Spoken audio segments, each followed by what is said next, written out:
Pernah kebayang nggak kalau di Indonesia ada sebuah misteri yang saking besarnya bisa-bisa menulis ulang semua yang kita tahu tentang sejarah manusia? Nah, kali ini kita akan coba kupas tuntas teka-teki Gunung Padang.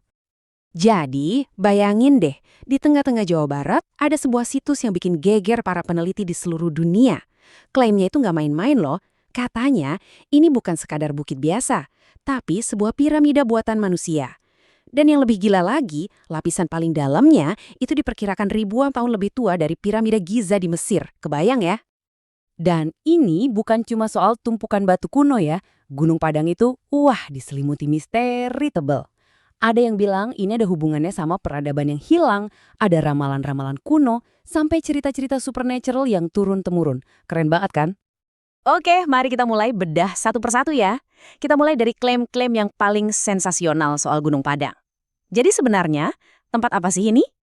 Nah, Gunung Padang ini emang kompleks banget. Di satu sisi, ini jelas situs arkeologi beneran ya. Struktur batunya aja udah keren banget. Tapi di sisi lain, tempat ini jadi pusatnya klaim-klaim yang, wah, fantastis. Ada yang bilang ini piramida tersembunyi, ada yang nyambung-nyambungin ke Atlantis, bahkan sampai ada cerita soal harimau jadi-jadian dan harta karun. Campur aduk banget. Oke. Cukup dulu soal klaim-klaim fantastisnya. Sekarang kita coba lihat dari sisi ilmiahnya. Apa sih yang sebenarnya ditemukan para peneliti di sana? Yuk kita gali faktanya. Jadi ceritanya Gunung Padang ini sempat kayak terlupakan gitu. Sampai akhirnya di tahun 1971 mulai diteliti lagi. Tapi momen puncaknya itu di tahun 2011. Dengan teknologi canggih, para peneliti akhirnya bisa meneropong apa yang ada di bawah permukaan tanah. Dan hasilnya bikin semua orang melongo. Ternyata, hasil pemindaian itu nunjukin kalau ini bukan cuma tumpukan batu biasa di permukaan loh. Jauh di dalam bukit, ada struktur berlapis-lapis, buatan manusia. Dan lapisan paling tuanya diperkirakan dari tahun 9000 sebelum Masehi. Ini gila sih, artinya nenek moyang kita itu udah canggih banget. Mereka sepertinya udah paham betul soal teknik bangunan yang kuat, tahan gempa, dan anti longsor. Luar biasa. Nah, ini dia bagian yang makin menarik. Di luar data-data ilmiah, ternyata ada sebuah pola yang aneh dan muncul terus-menerus.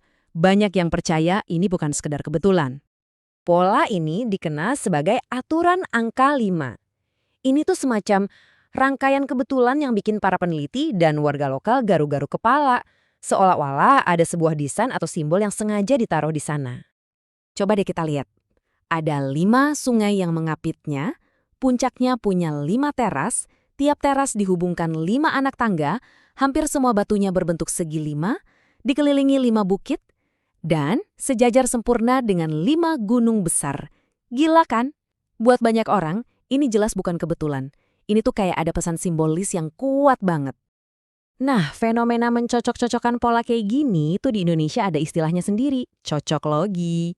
Ya, ini semacam seni menghubungkan titik-titik yang kelihatannya nggak berhubungan.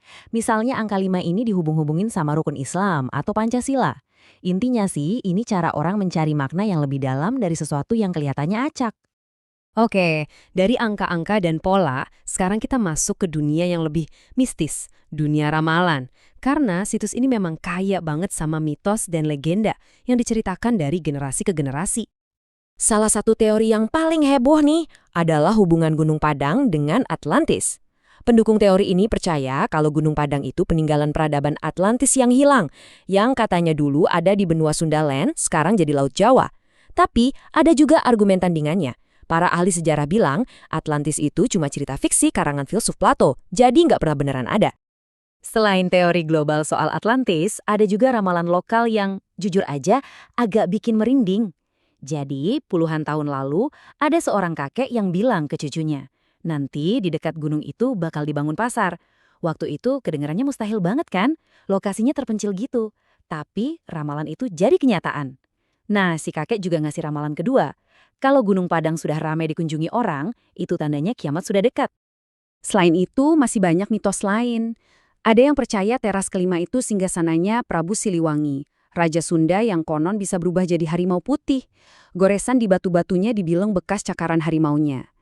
Terus ada juga gosip soal harta karun emas yang terpendam di dalam, walaupun para ahli udah bilang nggak ada bukti soal itu. Jadi, di mana sih batasnya antara fakta ilmiah sama pengalaman personal? Nah, disinilah ceritanya jadi makin aneh dan sulit dijelaskan pakai logika. Ada cerita dari seorang jurnalis yang datang ke sana malam-malam buat liputan. Pengalamannya bener-bener di luar nalar. Waktu naik, dia dan fotografernya dengar ada yang manggil nama mereka dan lihat sosok raksasa. Terus pas di puncak, tiba-tiba hening. Angin berhenti, suara alam hilang semua. Bener-bener sunyi senyap selama 1 jam. Setelah suara-suara balik lagi, mereka lihat ada cahaya kecil dan nemuin batu indah yang bersinar.